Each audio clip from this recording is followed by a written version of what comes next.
नमस्कार। एक बार फिर से बहुत बहुत स्वागत है आप सभी का परीक्षा वर्ल्ड के इस यूट्यूब चैनल में।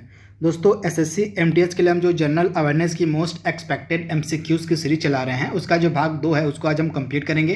तो चलिए वीडियो को शुरू करते हैं और देख लेते हैं कि आज का हमारा जो भाग 2 है इसमें हमने कौन कौन से बेहतरीन जनरल अवेयरनेस के प्रश्नों को सम्मिलित किया हुआ है। तो चलिए वीडियो को शुरू करते हैं। पहला प्रश्न आपकी स्क्रीन पर है। आपको बताना है कि जो इंटरनेशनल क्रिकेट काउंसिल है, आईसीसी जिसको शॉर्ट फॉर्म में हम कहते हैं, इसका अध्यक्ष वर्तमान में आपसे पूछा जा रहा है। तो वर्तमान में अध्यक्ष कौन है? तो वर्तमान में अध्यक्ष आपको मिलेंगे ग्रेग बार्कले, यानी ये न्यूजीलैंड के कहाँ के हैं? तो ये न्यूजीलैंड के आपके हैं ग्रेग बार्कले, तथा ये वर्तमान में आईसीसी के चेयरमैन है। तो आप इसे ध्यान दीजिएगा, वेरी वेरी इंपॉर्टेंट यह प्रश्न है। वहीं अगर हम आईसीसी के अन्य फैक्टों की बात करें तो आप ध्यान दीजिएगा, आईसीसी की जो स्थापना थी 1909 में की गई थी, इसे आप ध्यान दीजिएगा। तथा इसका हेडक्वार्टर आपको मिलेगा दुबई में। कहाँ? तो दुबई में आपको मिलेगा आईसीसी का हेडक्वार्टर, तथा यह क्रिकेट की सबसे सर्वोच्च संस्था है। तो आप इसे ध्यान दीजिएगा। वहीं अगर हम ऑप्शन बी की बात करें सौरभ गांगुली की, तो बीसीसीआई के वर्तमान में अध्यक्ष हैं। बीसीसीआई के वर्तमान में अध्यक्ष हैं सौरभ गांगुली। और जैसा कौन है? तो जैसा जो है एशियाई क्रिकेट परिषद के, यानी कि एशियन क्रिकेट काउंसिल के वर्तमान में अध्यक्ष हैं आपके जैसा। तो इन तीनों के बारे में आपको याद रखना है।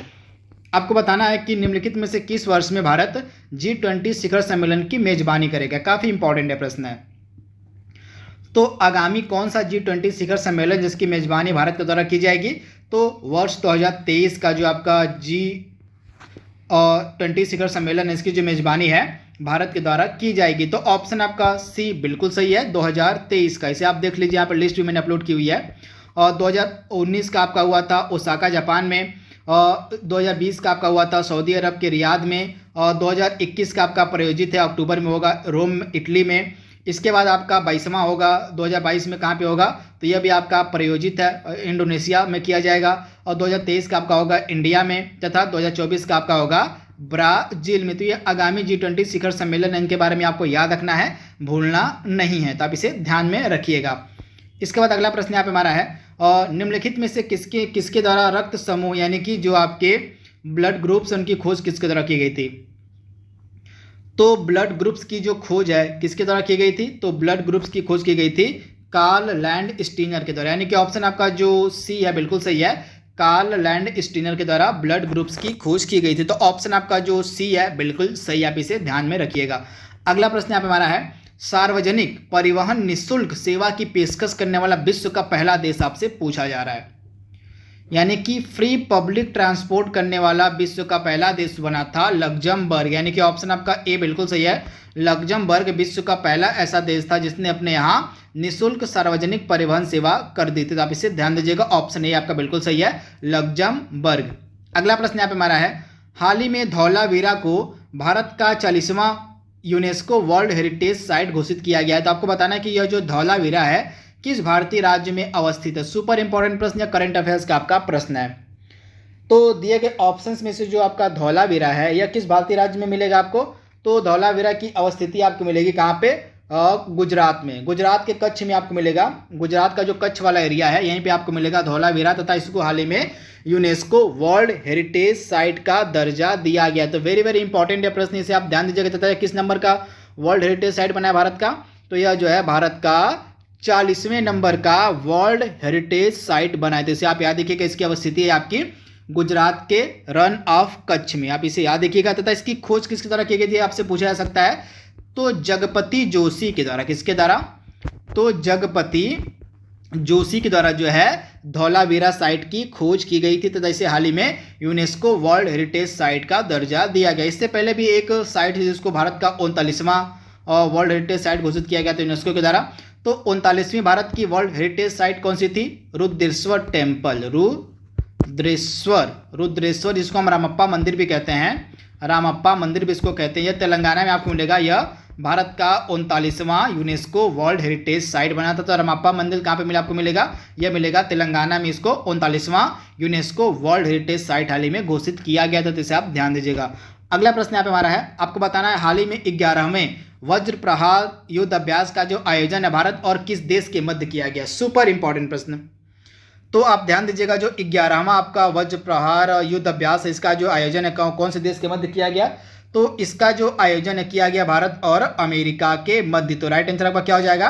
भारत और अमेरिका के मध्य जो है वज्र प्रहार युद्ध अभ्यास का आयोजन किया गया। इस बार इसका 11वां संस्करण आयोजित किया गया, तो आप इसे ध्यान दीजिएगा, भूलिएगा मत। वहीं भारत और अमेरिका के मध्य और भी इंपॉर्टेंट एक्सरसाइज की जाती हैं जो आपको पता होनी चाहिए। वज्र प्रहार के अलावा टाइगर ट्रायम्फ हो जाएगा, आपका टाइगर ट्रायम्फ हो जाएगा, ये इंपॉर्टेंट एक्सरसाइज भारत और अमेरिका के मध्य होती है। इसके अलावा कोप इंडिया हो जाएगा, कोप इंडिया के अलावा आपका क्या हो जाएगा, एक है आपका ये हो जाएगा वज्र प्रहार। यहाँ तो वज्र प्रहार तो हो गया, टाइगर ट्रायम्फ हो गया, कोप इंडिया हो गया, एक आपका हो जाएगा यहाँ पे युद्ध अभ्यास। हाँ, युद्ध अभ्यास हो जाएगा। तो युद्ध अभ्यास आपका हो गया, टाइगर ट्रायम्फ हो गया, वज्र प्रहार हो गया और कोप इंडिया हो गया। ये सभी इंपॉर्टेंट एक्सरसाइज भारत और अमेरिका के मध्य की जाती हैं, तो आप इसे याद रखिएगा, काफ़ी इंपॉर्टेंट यह प्रश्न है। इसके बाद अगला प्रश्न यहाँ पे हमारा क्या कह रहा है, I am and I will निम्नलिखित में से किस अंतर्राष्ट्रीय दिवस की 2021 में थीम थी, आपको बताना है। काफ़ी इंपॉर्टेंट है प्रश्न है।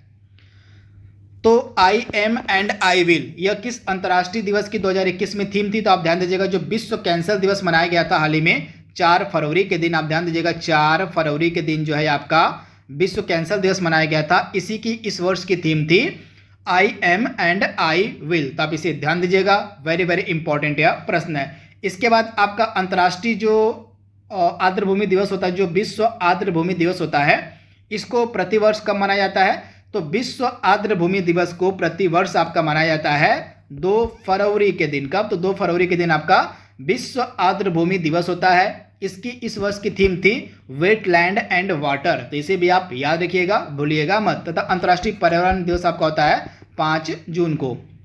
आपको बताना है रिजर्व बैंक ऑफ इंडिया के वर्तमान में गवर्नर कौन है, काफी इंपॉर्टेंट प्रश्न है। तो वर्तमान में आरबीआई के गवर्नर कौन है, तो वर्तमान में आपको आरबीआई के रिजर्व बैंक ऑफ इंडिया के गवर्नर मिलेंगे शक्तिकांत दास, यानी कि ऑप्शन आपका डी 100% सही है, शक्तिकांत दास। अगला प्रश्न यहाँ पे हमारा है, और UPSC union public service commission के चेयरमैन आपसे पूछे जा रहे हैं। आपको बताना है कि वर्तमान में संघ लोक सेवा आयोग के अध्यक्ष कौन है।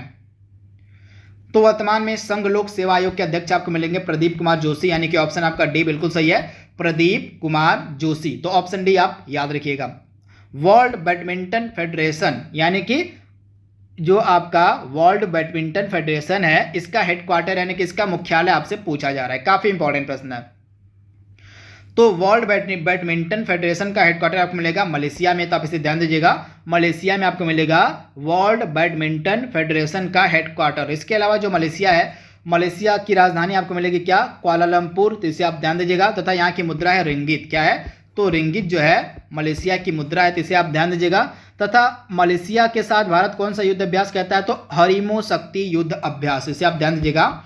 भारत और मलेशिया के मध्य हरीमो शक्ति युद्ध अभ्यास का आयोजन किया जाता है। तथा एक हॉकी का टूर्नामेंट होता है जिसका नाम है अजलान शाह कप, आप ध्यान दीजिएगा, हॉकी का जो टूर्नामेंट है अजलान शाह कप, इसका आयोजन भी प्रतिवर्ष मलेशिया में ही किया जाता है, यानी कि मलेशिया में ही हॉकी का टूर्नामेंट अजलान शाह कप खेला जाता है, तो आप इसे ध्यान दीजिएगा। तो ये सारे इंपॉर्टेंट फैक्ट आपको याद रखने हैं मलेशिया से रिलेटेड। अगला प्रश्न यहाँ पे हमारा है, पीतल में कौन सी धातु का संयोग होता है, यानी कि पीतल जो है किसकी मिश्र धातु होती है। तो पीतल आपकी मिश्र धातु होती है तांबा और जस्ता की, यानी कि ऑप्शन आपका 100% यानी कि 100% आपका ए सही है, यानी कि तांबा और जस्ता की से बनी होती है आपकी पीतल, तो आप इसे ध्यान दीजिएगा, ऑप्शन ए आपका बिल्कुल सही है।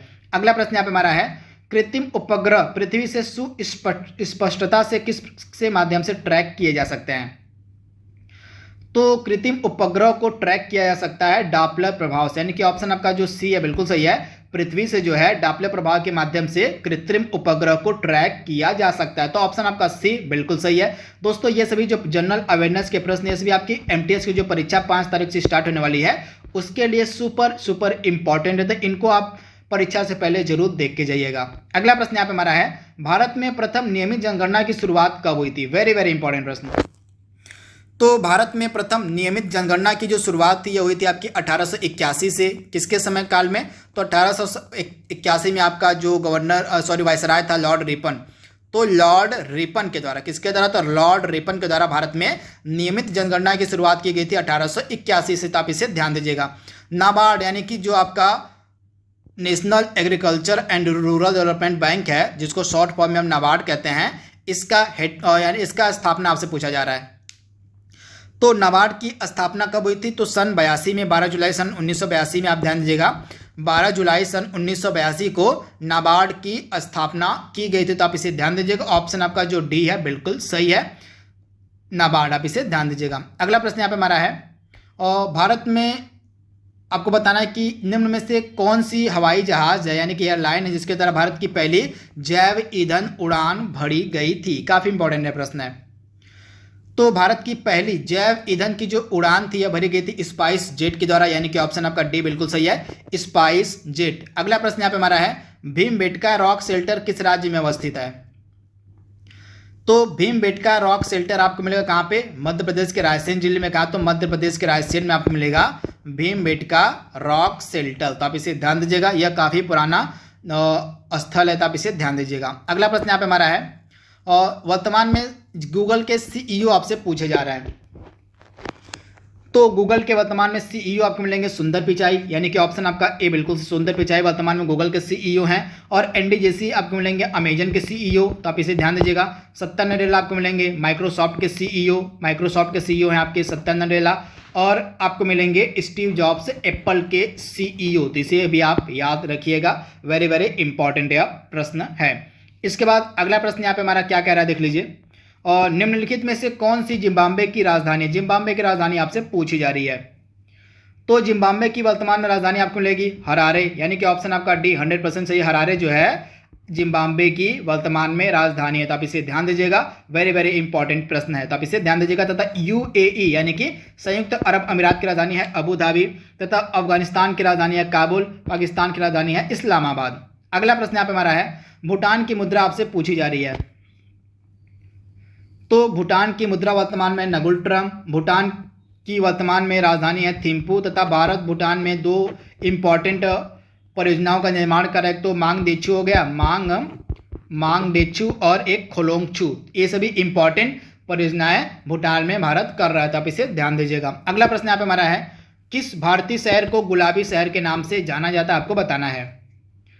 तो गुलाबी शहर हम कहते हैं पिंक सिटी जयपुर को, यानी कि ऑप्शन आपका सी बिल्कुल सही है, जयपुर। अगला प्रश्न यहाँ पे हमारा है, और संविधान का कौन सा भाग पंचायती राज व्यवस्था से संबंधित है? वेरी वेरी इंपॉर्टेंट प्रश्न। तो भारतीय संविधान का कौन सा भाग है जो पंचायती राज व्यवस्था से संबंधित है? तो आप ध्यान दीजिएगा, भाग 9, यानी कि हमारे संविधान का जो भाग 9 है यह किससे संबंधित है? तो पंचायती राज व्यवस्था से संबंधित है। तो इसके बारे में आपको याद रखना है, भूलना नहीं है। अगला प्रश्न यहाँ पे हमारा क्या हो जाएगा, फायर अलार्म में निम्नलिखित में से किसका उपयोग किया जाता है? सुपर इंपॉर्टेंट प्रश्न। तो फायर अलार्म में जो आपका फोटो सेल का इस्तेमाल किया जाता है, तो ऑप्शन आपका ए बिल्कुल सही है, फोटो सेल का जो इस्तेमाल है वह फायर अलार्म में किया जाता है। अगला प्रश्न यहाँ पे हमारा है, मलेशिया की जो किंटा वैली है, मलेशिया की जो किंटा घाटी है कि क्यों फेमस है? तो किंटा वैली मलेशिया की फेमस है आपकी टीन उत्पादन के लिए, यानी कि ऑप्शन आपका सी बिल्कुल सही है, टीन उत्पादन के लिए। अगला प्रश्न यहाँ पे हमारा है, भारत में मिट्टी बचाओ आंदोलन कहाँ से प्रारंभ किया गया? तो भारत में मिट्टी बचाओ आंदोलन की जो शुरुआत थी होशंगाबाद मध्य प्रदेश से की गई थी। तो ऑप्शन आपका जो डी है बिल्कुल सही है, होशंगाबाद मध्य प्रदेश। अगला प्रश्न यहाँ पे हमारा है, भारत का सबसे ज्यादा आबादी वाला राज्य कौन सा है?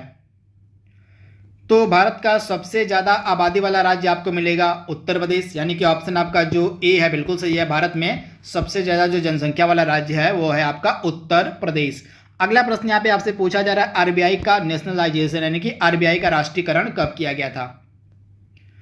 तो आरबीआई का जो आपका राष्ट्रीयकरण तय हुआ था 1 जनवरी सन 1949 को। वर्तमान में इसके गवर्नर कौन है? तो शक्तिकांत दास। तो इसे आप ध्यान दीजिएगा, ऑप्शन आपका ए 100% सही है। अगला प्रश्न यहाँ पे हमारा है, तिब्बत में इनमें से कौन सी नदी का स्रोत है? तो तिब्बत से दिए गए ऑप्शंस में से कौन सी नदी निकलती है? तो आपकी जो सतलज नदी है इसका जो उद्गम होता है वो तिब्बत से होता है। तो ऑप्शन आपका ए बिल्कुल सही है, तिब्बत से। किसकी कौन सी नदी निकलती है? तो सतलज। सतलज के अलावा सिंधु हो जाएगी, ब्रह्मपुत्रा हो जाएगी, सभी इंपॉर्टेंट नदियां जो तिब्बत से भारत में आती हैं। अगला प्रश्न यहाँ पे हमारा है, पूना पैक्ट कब हस्ताक्षरित किया गया था? वेरी वेरी इंपॉर्टेंट प्रश्न।